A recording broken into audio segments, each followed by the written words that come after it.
reaching hour. So it gives me enormous pleasure to welcome an old business colleague and friend, James Lohan, MBE. As I'm sure you're all only too well aware, James is founder of the hugely successful Mr. and Mrs. Smith, which probably today represents the world's leading international hotel and villa portfolios. James, I'm sure, can tell us more about that. Today, Mr. and Mrs. Smith represent over 1,400 independent hotels and almost 300 luxury villas around the world. It is a true world leader in creating memorable, curated vacation experiences around the globe. As James will no doubt attest, Mr. and Mrs. Smith was born in 2003 out of a frustration that he and his wife, Tamara, wife and business partner, I should say, Tamara, held with the many hotel guides which simply provided factual reviews, but no real feel for the hotels they were reporting on. Breaking new ground and with little previous experience, James and Tamara decided to build their own portfolio of hotels in a guide. Hotels which they felt really delivered at every level and perhaps most of all delivered memorable experiences. Today, with over 1 million members worldwide and a portfolio spanning 100 countries, Mr. and Mrs. Smith is a true world leader, which has disrupted the market and has created a fresh and accessible approach for all interested in both domestic and international travel and vacationing. Clearly, in the new world, which is dominated by COVID-19, the impact on James's business has been huge, as it has been for all of us. I felt it'd be interesting for our group to hear what one of the industry's most creative and respected minds has to say about where we sit today and what may lie ahead, and to pick up on any pearls of wisdom he can bestow. James has very kindly agreed to be interviewed today and to answer any questions you may care to throw at him. So please, as per normal, do stick any questions in the chat room and I will pick those up as we go through. So rather than just letting James waffle on as I usually do with our guests, we're going to have a little bit more of a that is not in any way to comment on your ability to waffle on. It's simply that we decided today we'd have a bit of an interview rather than a diatribe. So to kick off the proceedings, James, perhaps just to provide a little context, you would be kind enough to provide us with a brief overview of the Mr. and Mrs. Smith story and what the key drivers were for you and Tamara. Sure, thank you, Roddy. You're like my parky today, I guess, aren't you, interviewing me from the sofa? Correct. Absolutely.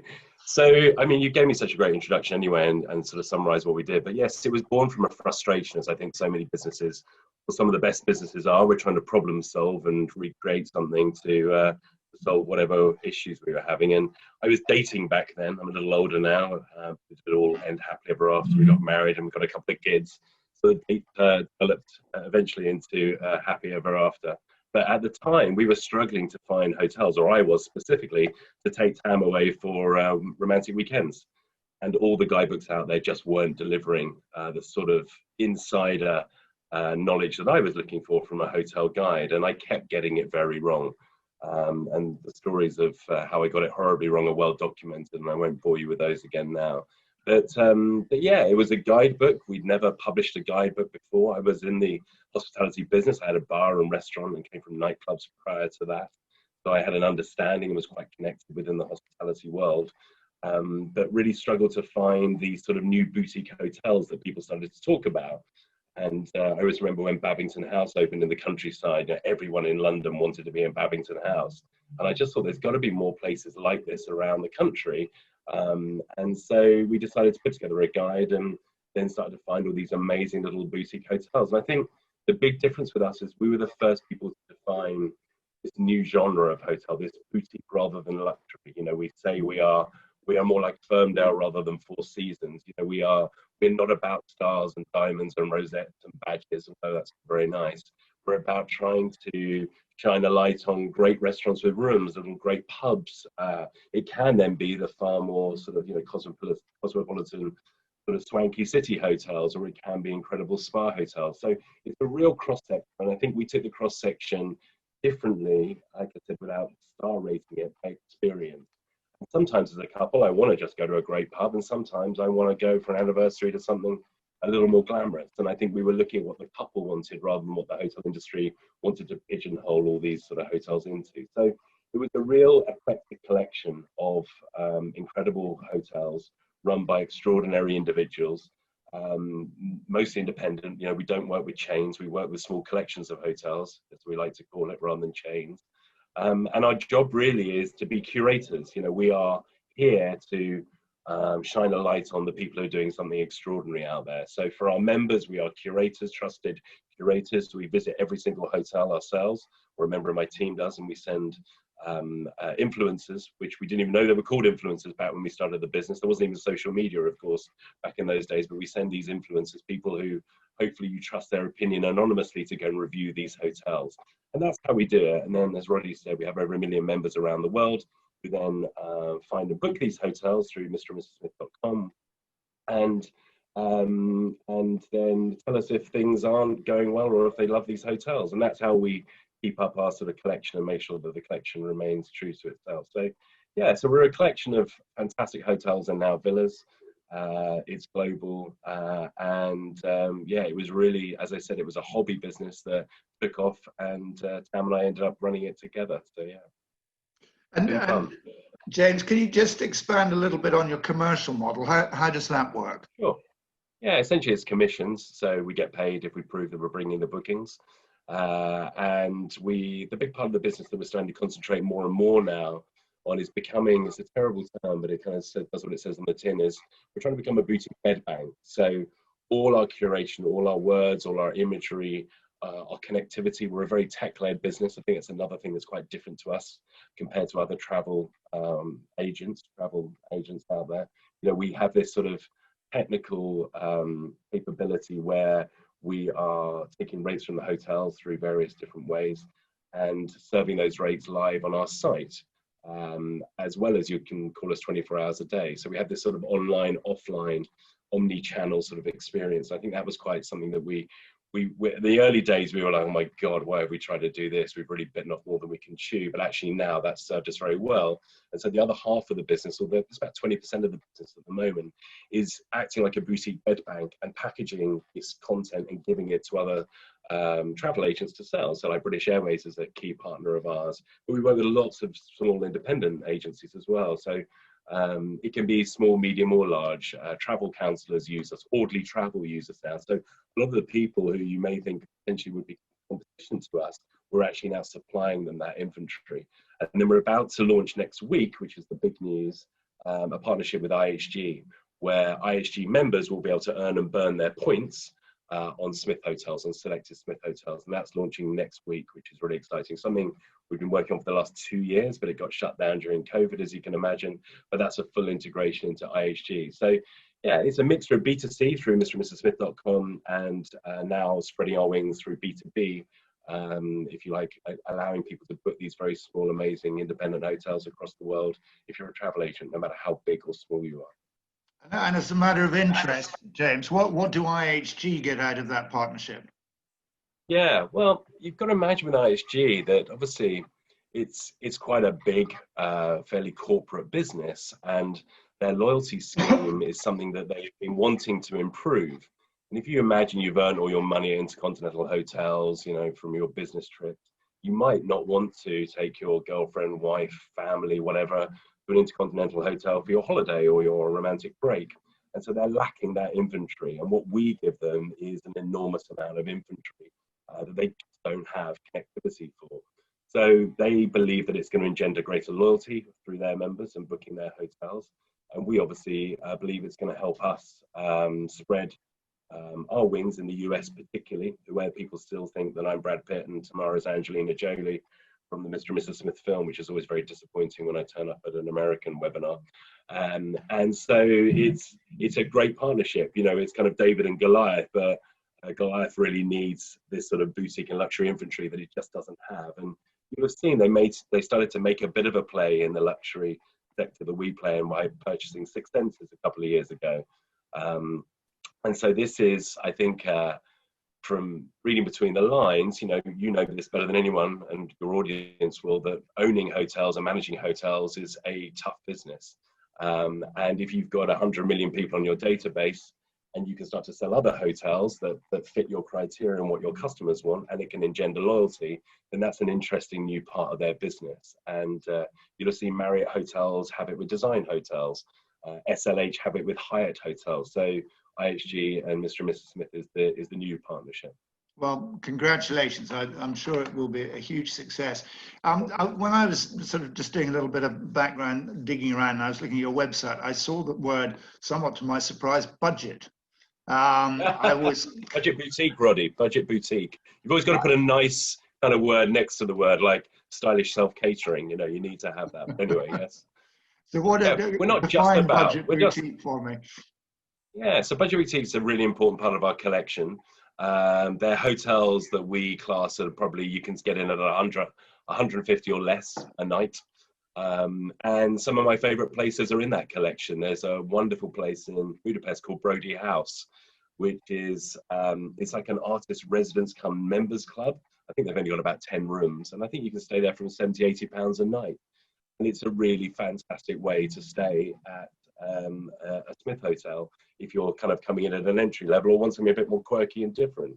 So again, this goes back to, this would never fit into Relais and Chateau leading hotels type collection, but Mr. and Mrs. Smith can be more nimble because our rules have been made up by ourselves of what we think is fabulous, and this hotel absolutely ticks all those boxes. So that's what I love about us, you know, our ability to be agile, our ability to decide that a budget boutique hotel can stand next to, you know, some extraordinary, you know, typical more five-star hotel. And it's about the customer that want this and that at different times. And so budget boutique is a really important part of our collection, and we want more of that if we can. Hard to find though, difficult to marry up affordable and good. You know, it's not an easy thing. Well, you may even have one or two online at the moment who'll be asking for your email address after this session. So let's see what happens. But Great. Before we get on to talk about impact of COVID and so on, I mean, clearly you've been something of a disruptor in the hotel space since you started, particularly in terms of the world of hotel guides and I guess the world of hotel consortia. I mean, your business appears to be a hybrid in that it sort of seems to be, you know, you mentioned Relais and Chateau, but sort of Relais and Chateau meets Airbnb meets Johansson's Guide meets Condé Nast. Is that a fair perception, or have I got that wrong? I might leave one or two of those names out, but yeah, it's a fair perception. That I like to think that we looked at the industry and we looked at what we felt from a consumer's perspective. We always come at this from our members' perspective. Was lacking, but we also recognize that we have two customers. We have the hoteliers, who are our dear partners and good friends, and we have our customers that we both share. And it's really important that we look after both of those communities, if you like. So I felt, without naming any names, that maybe some of the representation companies charge a hell of a lot of money to become a member of their collection consortium.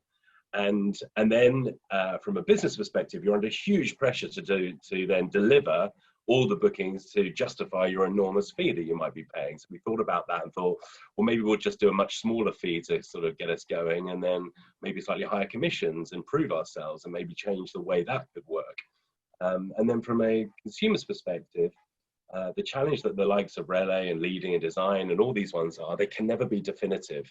And although we're not definitive, we want to and can and have an ambition to be definitive in the way that we define boutique and luxury hotels. If you're a Relais and Chateau hotel, though, you cannot be a Design hotel, whereas you can be any of those hotels and work with Mr. and Mrs. Smith. And that's what's so lovely about our model. We pick and choose who we want. You know, it's not constrained by you know, anyone else being a member of another group. And I think our customers then are our tribe of people who we've cultivated, and that's been really interesting as well. So we've kind of cultivated this sort of type of person who obviously is less interested in cookie cutter luxury. This is in my mind. They are more interested in the experience rather than necessarily the credentials of how many stars a hotel has. And they really want to try and go off the beaten track a bit more. You know, they are not going to just go to the Four Seasons Hotel or the Mandarins or whatever it might be just because they feel safe luxury. They're a bit more experimental, they're a bit more adventurous. That's what we're looking for. And so our job to them is to go in and sort the wheat from the chaff, because there is a lot of chaff out there. And so, you know, being a trusted curator for our customers is really important. And I don't think that businesses that take money from companies and can't take money from other companies that they want to work with, it can give the consumer exactly what they need. You know, you're always going to be restricted and limited. So I guess, yes, we are a hybrid in a way. You know, our brand is hugely important to us. I want that to be a stamp of approval for the hotels, that they're proud to have a Mr. and Mrs. Smith badge, just like you'd be proud to have a Relais and Chateau badge. That would be your thing. But I also want the trust for the consumers. I want to be able to deliver the level of collection that they won't get anywhere else on the planet. So yeah, you're right. I hope we've reinvented the wheel to be even smoother. Thank you, James. James, before we go into sort of getting our crystal ball out and gazing hopefully into it, the sort of the big picture question: what have your experiences been over the COVID period? Well, particularly since lockdown in March, and again since reopening in July. What have the overall experiences been for your business? Well, I mean, as with all of us, you know, it's been devastating. It's been incredibly difficult to deal with. We've had to cancel or amend 20,000 bookings. Give you an idea of the scale that we've been dealing with. My team, our team, Tam and I's team, has just been unbelievable. I mean, we have got back to every single person. You know, we've hardly kept people waiting. We've always set out to do the right thing. So we've incentivized our customers with more loyalty money if they keep their money with us. We've done everything we possibly can with our hotels to try and help them as well, of course, because we know that they're suffering. We've had to make some redundancies, which has been very difficult on the team. We've had to mothball some of our best laid plans, you know, which has been an interesting one. That actually, that sort of simplifying and focusing your plan or your strategy, again, re-looking at it because you have to now, has also been quite refreshing. You know, I feel like we're going to come out of this, and we already are starting to come out of it, a slightly leaner business, but potentially, you know, a slightly better business, a more focused business. And so we've cut away some of the periphery services we had ambition to build prior to COVID. And we've also got rid of all our offices, which has been an extraordinary move, but actually quite liberating, and got some lovely stories of people that have already moved off to the countryside and working from home, or moved back to their homelands, because we are a global business. We have people working all over the world. And so we're trying to reinvent now the way that the office looks like.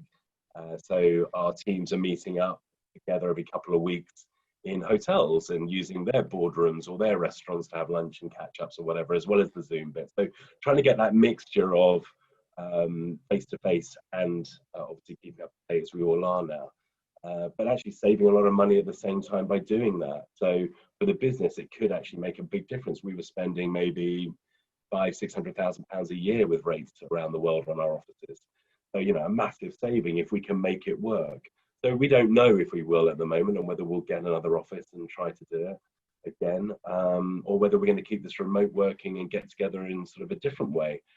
So lots of changes, lots of soul searching in terms of what we do best, and lots of refocusing and doubling down on what we're doing. And I think the biggest thing that we haven't compromised at all is our technology. We've kept every single person in our tech team. We have a big tech team, sort of 40 odd people. And it's been something that we feel we need to continue investing in, because we just see technology as such a key differentiator for us as a brand, and a distribution platform, as I talked about earlier on. And the world is becoming more and more digital, stating the blindingly obvious, and we want to be at the forefront of that. So yeah, so it's been stressful, it's been emotional, it's been enlightening, but I'm an entrepreneur, and I will always remain optimistic. And I believe that whatever we come out with after this will be a better Mr. and Mrs. Smith. You know, I have to believe that. And just a matter of interest, James, how much has your business been down sort of year on year if you were to compare the period of sort of? Oh God. We'll be running this year at about probably 35% of what we should be doing. Okay. So, you know, the furlough scheme has been good for us. I mean, thank God we've had furlough. We were also very fortunate that we crowdfunded about £6 million 2 years ago. So we had still had quite a lot of money in the bank. We hadn't spent it all, thank God. And the furlough scheme, that combined with some tough redundancies and finishing up our offices and finalising payments and all that sort of stuff has kept us in a pretty good place. And of course, domestic travel has been phenomenal this year, as you all know. And we did manage to get quite a few people away to Europe as well. So, you know, we've been fighting hard to keep everything going and keep the wheels on. But I'm glad to say we've got it in a pretty good place now, and the latest government scheme will help us a little bit further. So, you know, that has been good. I mean, a regular member of our group and a regular contributor, as actually I was mentioning just before we start the session, is Paul Charles of the PC agency. But Paul has also been leading the Quash Quarantine campaign, lobbying government to effectively open up international travel corridors and lobbying about testing at airports and so on and so forth. Well, what are your own views about what government should be doing in terms of international travel? Yeah, I mean, we need to get it moving. There's no question about it. And test before flying is obviously the best that we can do right now. Rapid testing is what we need. We need travel corridors and we need agreements, and we need to get this going again. I mean, I think things will change. It won't come back in the same way that it did. But I'm a great supporter. I mean, I managed to get away to Portugal and Spain this year, dodging the quarantines, more by luck than judgment. And and yes, it's a different experience traveling, and of course safety is paramount. But if you're wearing a mask and you're sanitizing correctly, but when you get to the hotels are doing such an incredible job. I mean, I doff my cap to them. They are unbelievable at what they're doing. They've really shown how hoteliers can deal with anything. You know, the heart of what they do is, of course, is hospitality.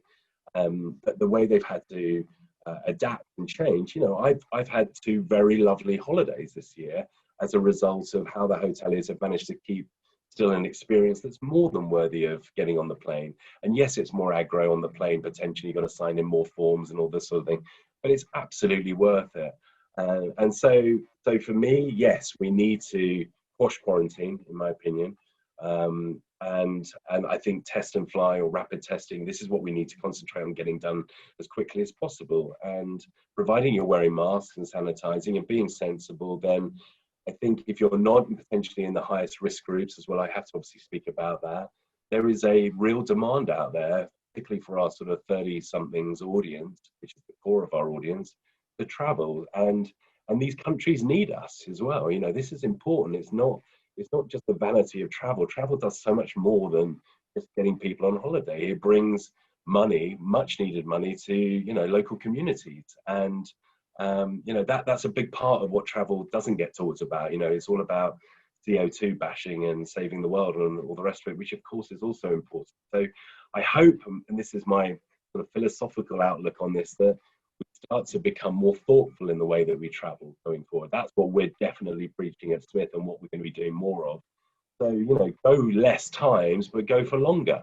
Don't just ask for a hotel within an hour of an airport. You know, get into the country, get on the trains, go and travel to communities far flung further away. You're going to have a much better holiday anyway, because you're going to be enriched by the different cultures and different you know, landscapes and everything else that you're going to see when you go away. And maybe stop snacking on travel. I think that's what we were doing too much before. We were going away too much, and just be more thoughtful about it, I think. And then let's get this sort of economy going again, and get traveling again in the right way. That's what I would like anyway.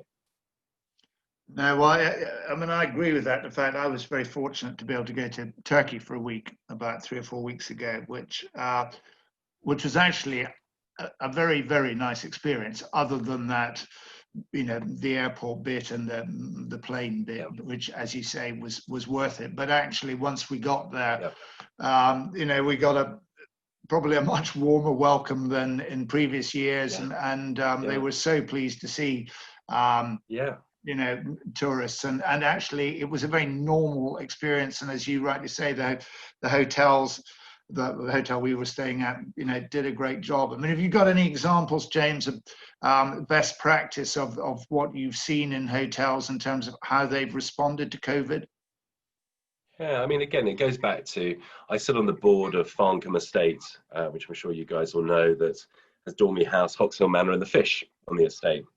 And Andrew Graham and his team have been, I mean, literally, I mean, I've been blown away about the processes they put in place. Not only the process to keep people safe, but the process to make sure that the experience of the guests is as good as it possibly can be. And of course, you know, spa treatments with masks on and maybe your beautician, you know, with a PPE gear on might sort of slightly change your outlook. But these are small prices to pay as far as I'm concerned. And I think, you know, if what I love about what our hoteliers seem to have done is quite often put the decisions in the guests' hands. So if you don't want to have your room cleaned during the duration of your stay, don't do that. If you don't want turn downs every night, don't do that. You know, if you want to dine somewhere potentially in the hotel that they wouldn't allow dining to be normally, but it's more isolated and you feel safer there, then ask them and they'll make exceptions for you. So I think, you know, I've even heard about people, you know, bringing mixologists to the rooms and mixing cocktails while you're having, you know, your cocktails in your own room rather than down in the bar. You know, there's so many creative things that people have been doing. I love that. I saw one Chinese or Japanese restaurant as well, where restaurants is one of the areas I was worried about what the atmosphere would be like, because, you know, there's no atmosphere in half-empty restaurants usually, and they could have been putting giant stuffed pandas on every other seat, so you felt like you were sitting with all these kind of weird sort of giant pandas, which was a talking point when guests started to arrive, to allow them to have one table that was free, but rather than being left as an empty one, you had this ridiculous stuffed toy. But again, it was fun, it was playful, it was creative. I was thinking it would be great if Madame Tussauds could lend their mannequins and you could actually book a table next to someone famous who you would like to sit with, or dreamt of sitting with. Would be a really cool thing, wouldn't it? I think, you know, it was about being creative, it's about being safe, it's about being flexible, it was about changing meal time so there isn't that rush for breakfast anymore. You can have breakfast from, let's say, 8 till midday now, or you know, maybe we'll do 3 sittings for dinner if we need to. We'll do whatever we need to do to make you comfortable, and you tell us how far you want us to take that. And like I said, the Farncombe guys, because I was privy to all their little touch points, of which all hotel stays are 1,000 touch points. Now they're probably, you know, 2,000 touch points and need to be considered a little bit more closely.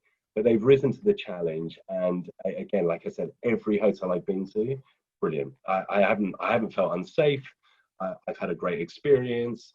And for the small inconvenience, you know, I think it's still more than justifies the money and the hassle of traveling if you're going abroad. So yeah, so I think I'm now used to it, I would say.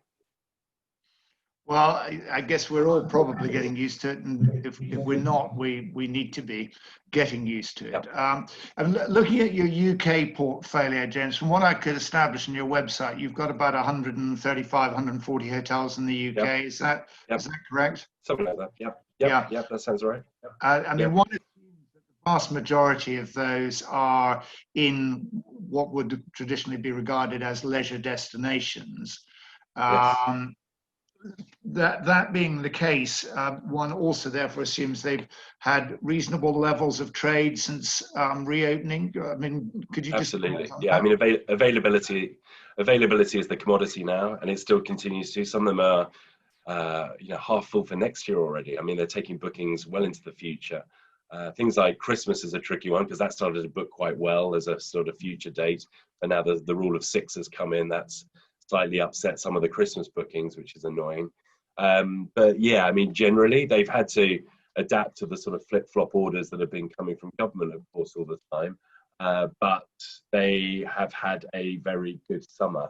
And, you know, with the savings from the VAT and the furlough prior to that, etc., you know, I think that it's much better than they anticipated or could possibly have expected. So it's going to be, the next challenge will be that we have obviously benefited from the best summer we've had in a long time, possibly best summer ever. So outdoor dining has been a big help, and outdoor drinking, and it's now going to be interesting to see how we adapt to the British winter, because they're going to have to be more creative again without that. Or they've been building structures or whatever it might be to help accommodate and give themselves a little bit more room outside. So that's going to be the next challenge, you know. Have you been seeing evidence from your booking profiles of the season extending in more seasonal destinations?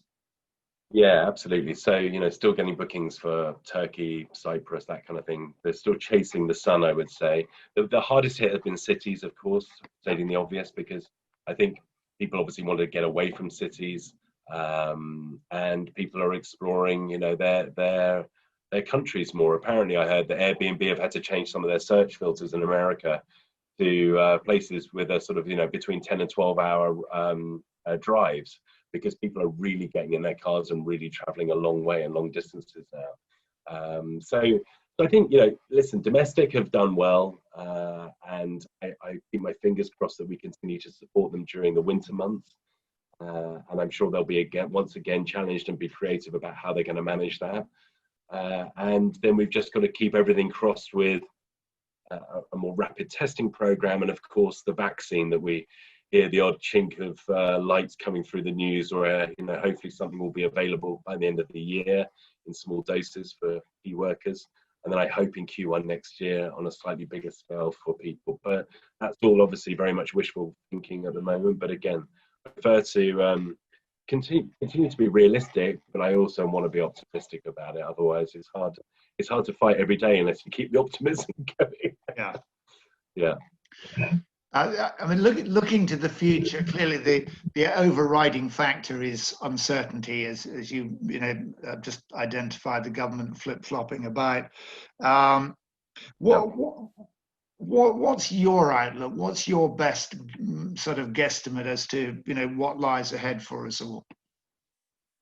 Yeah, it's a really difficult one to call. I mean, like I said, we've been so fortunate. If we didn't have our domestic travel this year, it would have been a real challenge for us to keep going. And I think domestic will continue to be strong, of course, stating the obvious. I do think that there's so much pressure on the government from airlines to try and bring in some sensible quarantine travel corridors. I still try to keep the belief that, as I said, the testing will get better, test and fly will become more prolific, and things will start to open up. But I think people are waiting at the moment. There is a massive pent-up demand, obviously, for travel right now, which we saw in the summer when people were let out suddenly and they went crazy, not just domestically, but trying to get to Europe, as we talked about.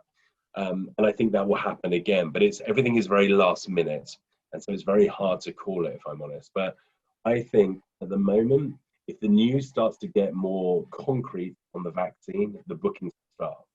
People need that, or they need to understand that test and fly and quarantine clearly states that this country will accept you for test and fly, and this is what it means. And the airlines need to communicate what that means in terms of taking, long haul trips, because long haul is the tough one for people to get their heads around. For whatever reason, they feel that cancelling and moving European flights is a much easier thing than cancelling, a long haul flight, which they get. Essentially, it's just a longer flight. And providing everyone is flexible, and that is the key word in anything right now, then and providing you can move your booking, of course, and you're with a reputable company you're booking through, because there's always that danger, of course, then I hope people will continue to support and continue to book. We have some people, we talked earlier about, obviously, the extraordinarily wealthy people are maybe a bit more robust and might be private jetting into various island retreats, etc. So there is some of that very, very high-end business as well. But I think, I'm hoping that there's going to be a bit of an upward curve. There will be a very late summer. And I hope that next year, our best result would be something like, if we knocked it out of the park, 75% of 2019 would be an amazing result. But we're planning from anything from 45 to 75 in terms of scenario planning. And really 2022 is when I think some sort of normality will start to come back. So, sorry, just to clarify, you're saying if 75% of 2019 would be a great result in 2020 is what you're saying? Correct. Yeah.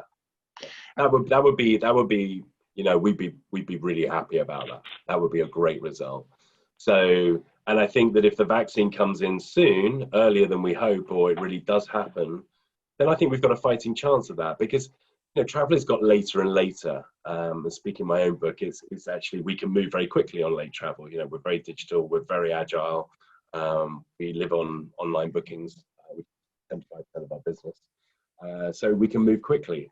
And we can communicate with our database very quickly. And so when quarantines are lifted or whatever, we can turn bookings around within 24 hours. You know, it's quick. So yeah, that it's going to be late, but I think that if the news becomes good and positive, then we're gonna have not too bad a year next year, I hope, and then a fairly normal, new normal, as we talked about, a more considerate normal for 2022. I mean, just as a matter of interest, James, I mean, I think it is fairly apparent, as you've confirmed, that the season this year is extending into sort of October and November, probably more strongly than the norm.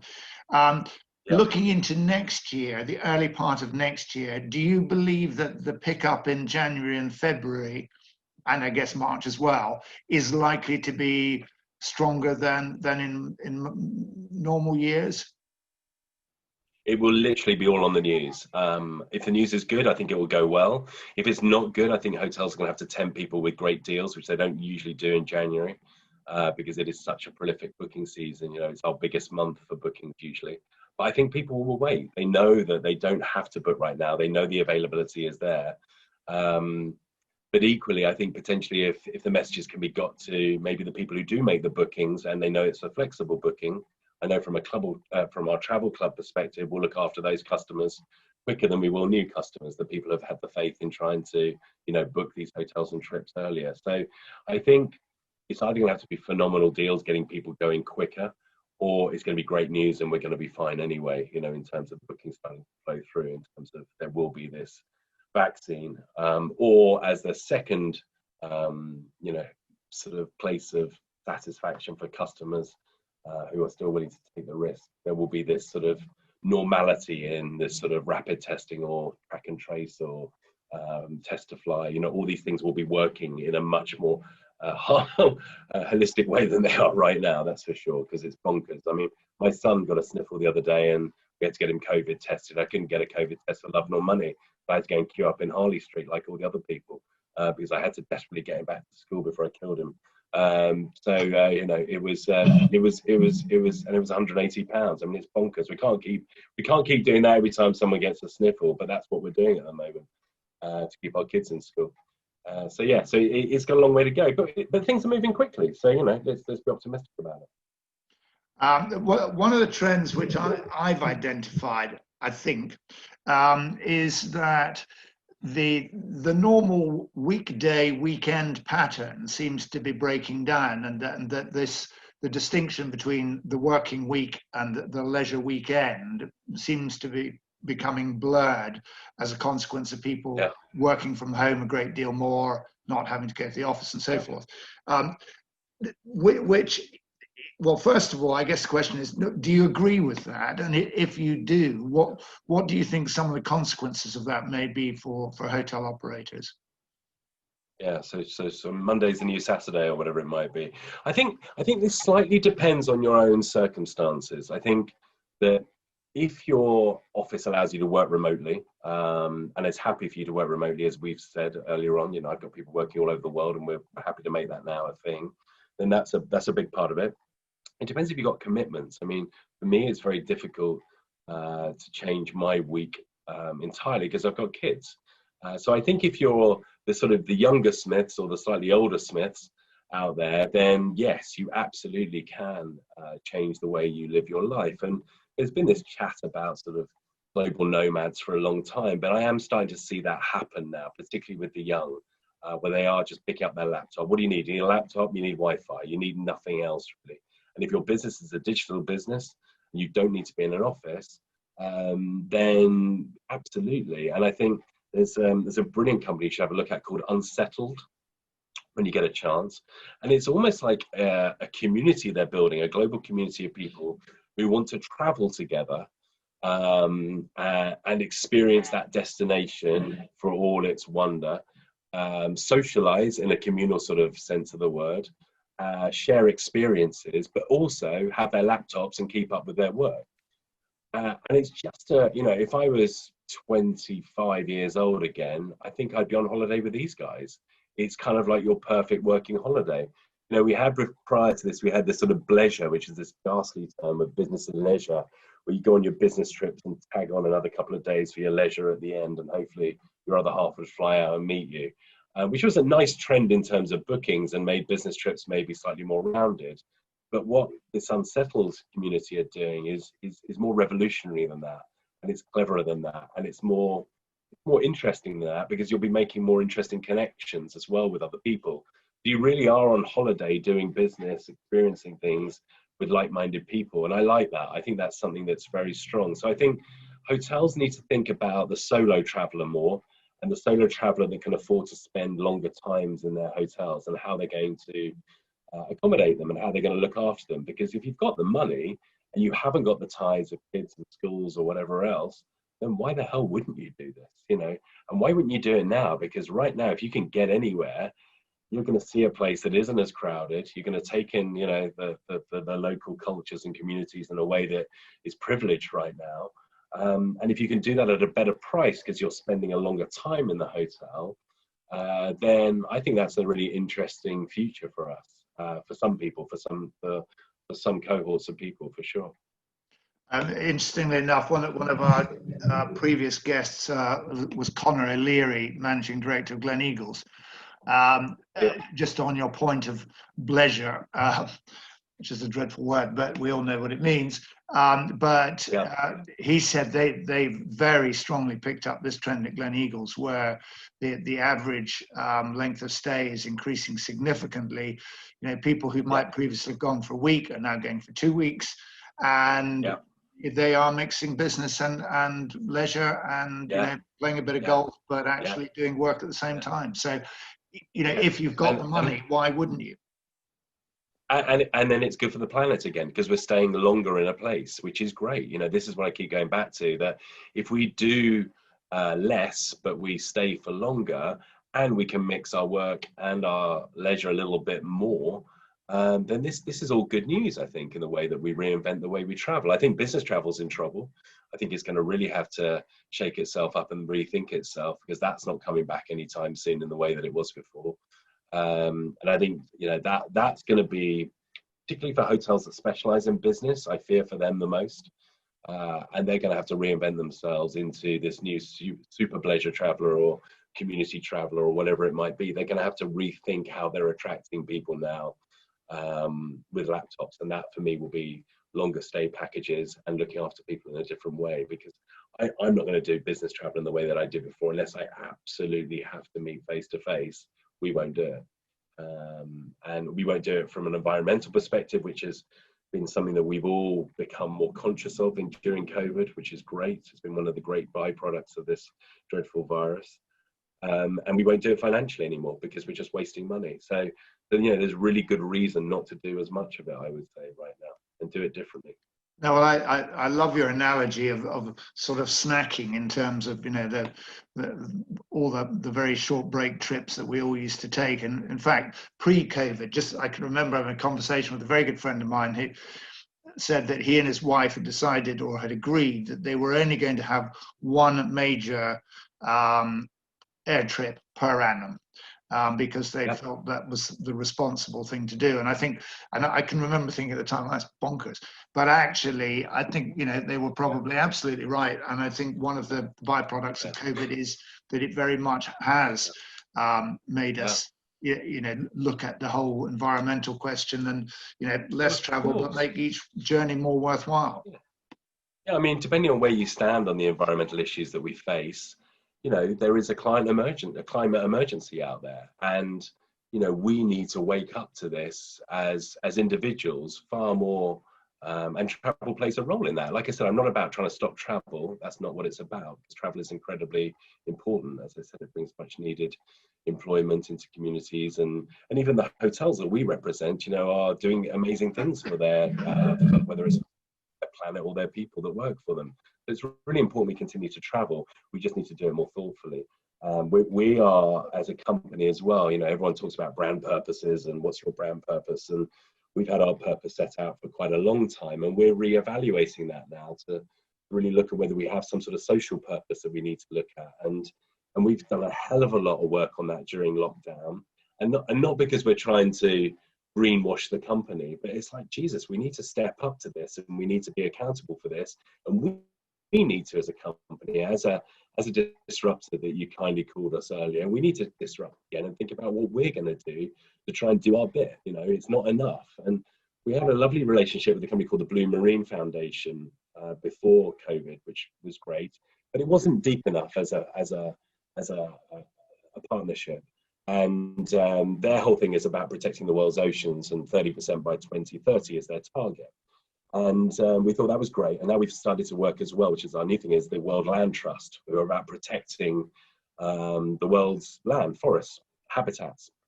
And so we're taking this sort of land and sea approach at Smith now, where we're going to start to contribute more and more funds, from our members' bookings in different ways, from our membership sales.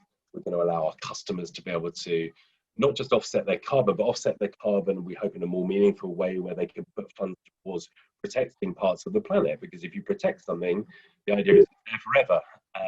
So it's not just a cookie sort of carbon scheme where you're offsetting your carbon to something you're not quite sure of. You know that your money will go into actually protecting pieces of land or pieces of ocean. And so all these things have come out of because of COVID. As a matter of interest, in that vein, James, are you encouraging your member hotels in terms of how they might address the environmental agenda? Yes, we will be. So there's lots of things we've got planned. So much bigger sustainability piece you'll see on our website by the end of next year, where because our job is really storytelling. You know, we need to shine a light on the hotels that are doing extraordinary things in a sustainable way. And when I talk about sustainability, it's not just about what they do for the earth, it is about the community, it's about their people that work for them. You know, and it goes through into, you know, diversity of employment. It goes into everything. The whole sustainability thing is about how we sustain the planet and the people that inhabit the planet. And so we want to shine a light on hotels that are doing extraordinary things that we don't currently report on. We have an eco section, which we've always had in our write-ups of every hotel, but it's been more about what they've done with the environment rather than the community. So we're expanding that story, which I think is going to be really exciting. We're going to use our editorial voice, our blog, to start to tell stories of brilliant hoteliers, who I hope in turn will then inspire other hoteliers who go, oh my God, look what Sonu's doing at CvCuC. That is extraordinary. You know, he has an eco center at the back of his hotel on his island that's doing recycling at a level you couldn't even dream of right now. It's so clever, it's so creative, it's so inspiring. We need to tell that story for Sonu so that other hoteliers can learn about this. So our job is also that. It's not just raising funds, it is partly that. It's also about telling our customers to be more thoughtful in the way they travel. It's about sharing stories between our hoteliers, so they lead by example.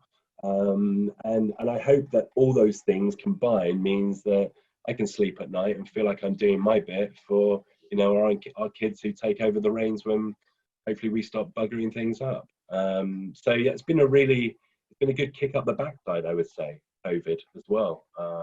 And exciting. I hope you can see I'm enthused about all these things that I've been learning about and what our company is going to do in its own little way to try and pitch in and do its bit. And I just hope that then the customers do their bit and start to, frankly, book with companies that have something at the center of what they do and their purpose that's going to benefit the world going forward. You know, it's important.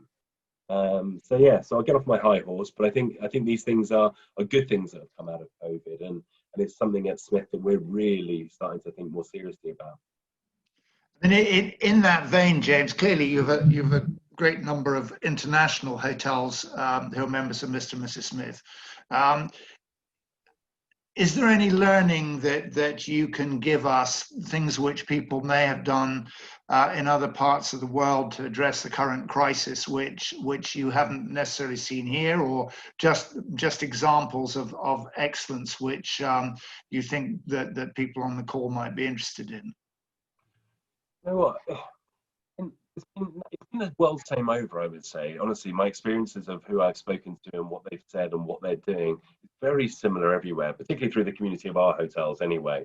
Like I said, a lot of them are owner-run hotels, and these are special individuals who know what they're doing, who are incredibly creative anyway, because they wouldn't be doing this and wouldn't be in this crazy business and running these amazing places unless they were that. And so I don't have anything specific to share that I would say has been better practice than one hotel than others. I've seen how hotels have quite often reduced some of their offering that isn't 100% necessary to the offering. So maybe they won't be 3 bars within the hotel anymore. You won't get that bar at the poolside anymore, or you won't have 2 restaurants, or you know. But the fundamentals of what they're doing, you know, your room is still the best room you possibly could sleep in. Your food is still extraordinary. Your spa treatments are still great. Maybe there aren't as many classes as you would have before. So it's a slightly more diluted version, but everything that they're doing is still at the very best that they can do it. And I think that's what they've done, rather than lots of crazy ideas to necessarily try and foil the virus. It's about doing less, but doing it better, or doing it even better than they did before, I would say. There are a couple of questions here which people have put into the chat box, which I will come to in just a moment, James. But just to sort of conclude the end of the formal interview, if you like, you know, the shitty question which nobody likes, but looking into your crystal ball, you know, what are your sort of 3 or 4 things that you think are likely to change fundamentally in the future that perhaps by being aware of them we can prepare and capitalize on? Yeah, so I think sustainability needs to become at the heart of every organization, every hotel. You know, if you are genuinely a hotel that thinks about sustainability, from your people to your community to your planet, and does your little bit in your patch of the earth, that's going to serve you very well going long term, I think. So I think about that. I think trying to look after this new sort of digital global nomad, be them young or old, is going to be something you really need to address, and think about how you're going to incentivize people to stay with you and why they would stay with you longer. And you should think about that from a leisure perspective as well, because I think a lot of people think, well, I don't want to be at that hotel more than, you know, a week. Okay, well, what's going to maybe change that? What could you do to maybe encourage longer stays? I think it's going to be a really interesting trend. This sort of travel community that I talked about, I think, is another growing trend where people will travel in communities, like-minded communities, which is about global connectivity, about learning from others, about experiencing things together in these tribes of people. And how can your hotel potentially host these sorts of communities? I think it's going to be an interesting one for you to think about. I think self-betterment is a big thing that we've all been doing during lockdown. And, you know, learning new skills is a big thing. Wellness is on the rise as well. We're all living longer, hopefully. And I think you need to think about wellness and self-betterment and how your hotel fits into that trend, because it's a trend that's more than just a trend. This isn't just a Gwyneth Paltrow Goop trend. This is something that everyone is thinking about. But I think also there's this sort of parallel where we are still humans. We still like to have a laugh. We still like to have a party. We still like to have a drink. I hope we do, some of us anyway. I know I do still. And so I think hotels with a touch of hedonism will still always be there as well, because there's nothing more I like than going away for a lovely romantic weekend with my wife and still, you know, having an indulgent time. And I think so a little bit of hedonism within the hotels, which is what Mr. and Mrs. Smith was sort of founded on, the Great British Dirty Weekend, if you like, I hope will still remain, because hotels are still a magical place to spend that anniversary or that birthday, or that other special occasion. And so, you know, that will never end, I don't think. But I think all the other trends are growing, and I think it's something that we all need to be cognizant of, and we all need to think about as we move forward. Thank you very much, James. James, just a couple of quick questions here from the chat room. Laura Schmidt has said, James, great points on asking guests what they want and expect. Have you asked your members around the world what they expect now from hotels? Main differences depending on markets, ? Yeah, so we try to have a conversation with our members through Instagram and Facebook. And we do pitch out questions to them and start to gather information from them on how they're feeling, what they're looking for. And we've continued to take the sort of stance of gently inspiring people to where to go next, hopefully, as and when the world becomes a slightly saner place. So yeah, so we do it through our community. We sometimes do more formal surveys as well with our members. I'm a big believer in asking. I mean, there's nothing wrong in asking. We do put out sort of COVID questions on how confident people are feeling and where might they think of traveling when they travel next. A lot of people, I think, will travel to somewhere that's familiar to them to start with, rather than maybe a more adventurous place, because they want to, that familiarity, I think, is going to be important for them. So I think you'll see a lot of repeat business if you're a favorite hotel or destination of said customer. So we're definitely seeing a lot of that, people booking their favorite place for next summer already, or whatever it might be. So yeah, but it's very different, like I said, between the different age brackets. Very, very different. But I think yeah, familiarity will be a theme. Familiarity and flexibility will be themes that will be coming in. Thank you. From peers, what are your views on subscription-based travel oblique accommodation to drive occupancy, e.g. advance payment for room nights for inclusive fee, e.g. Inspirato and more recently Citizen M co-working membership, growth in private members clubs within hotels, and the recent fallout brackets, the Curtain and the Devonshire Club? I mean, there are about 3 questions rolled into one there. Yeah, I'll try and unpick it a bit.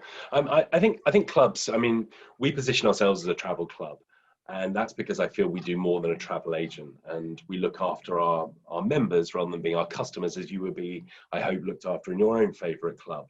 And I think that how we've looked after our members during this time shows that we're more than a travel agent, you know, and it's a mindset for me, a club.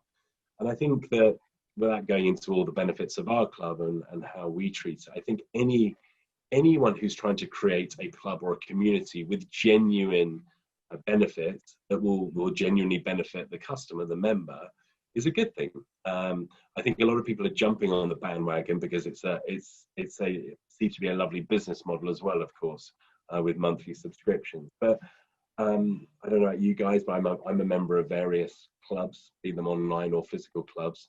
And I find that if I use that club regularly and I feel I'm getting the value and the value for money, then I will repeat my subscription next year, and I won't if I won't. So it's for the consumers to try and unearth if this club is going to help them travel better or whatever it might be. And it's for us to keep trying to invent new ways of looking after people, is the way I look at it. So I think something like the Curtain is an example of a kind of a lone wolf that maybe wasn't doing enough for their members, I would suspect.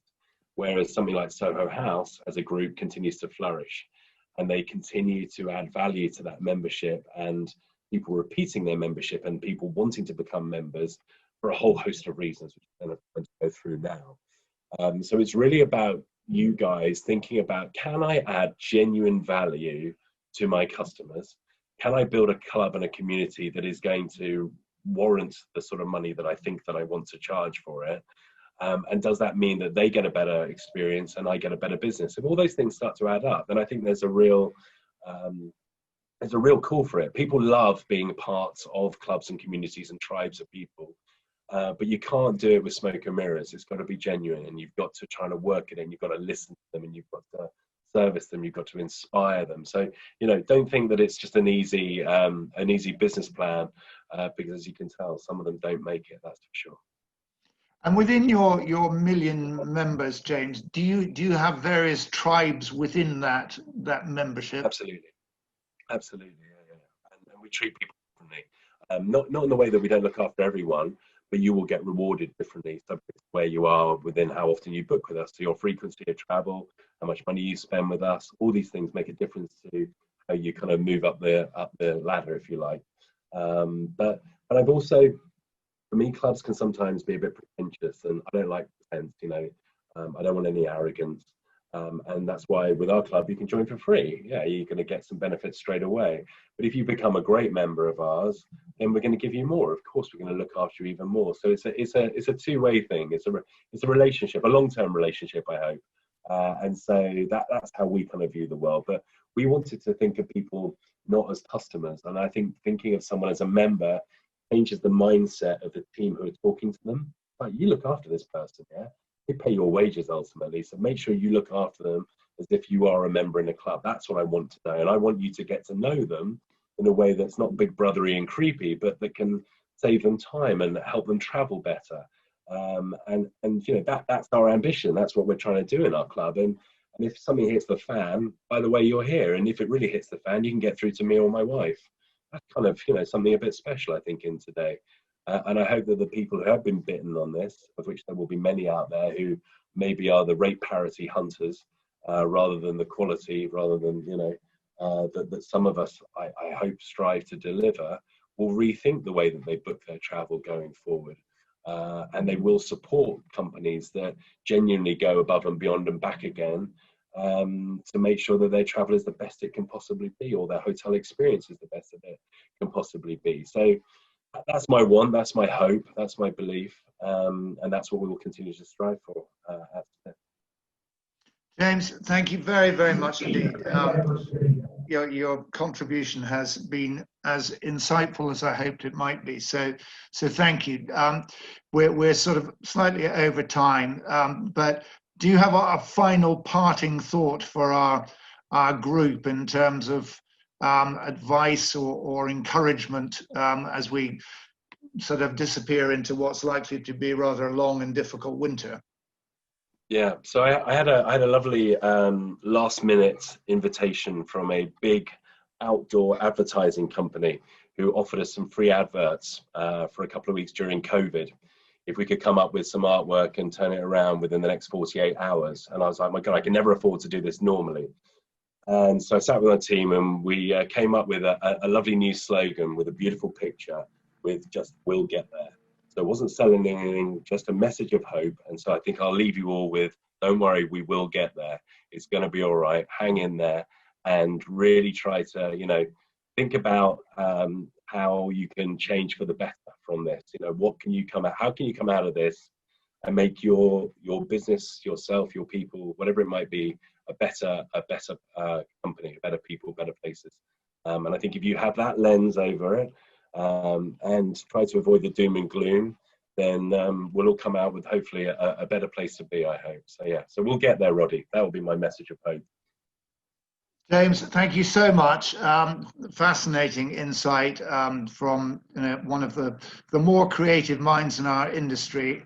So thank you very much indeed. I hope at some stage you might be tempted back to come and give us a little bit of an update at when we're either getting terribly, terribly depressed or when things are actually starting to look up again. Sounds good, Roddy. Thanks for having me. And any questions from anyone, please email me and I'll happily answer. Yeah, and I'll happily put anybody in touch with James. Thank you very much for that invitation, James. Next week, just very briefly, we have another regular update from Hotstats, and we're also looking forward to welcoming Mark Forrester from the Hotel Benchmark, which has been benchmarking online activity since the beginning of the crisis. Both will provide, I think, very interesting insights as to consumer behavior. So without further ado, thank you again, James. You're a star. It's always a pleasure listening to you. Thank you very, very much. Thanks so much, Roddy. Brilliant. I'll see you soon. Thanks so much. Cheers, guys. All the very best. And thanks very much to everybody else. Thank you very much indeed. Cheers, guys. Stay safe. See you next week. All the best. I'll stay online if anybody wants to ask anything.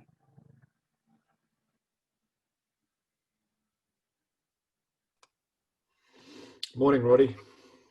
Good morning, Pete. How are you? I'm very well, thanks. How are you? Very well. I'm just going to stop this recording because you're probably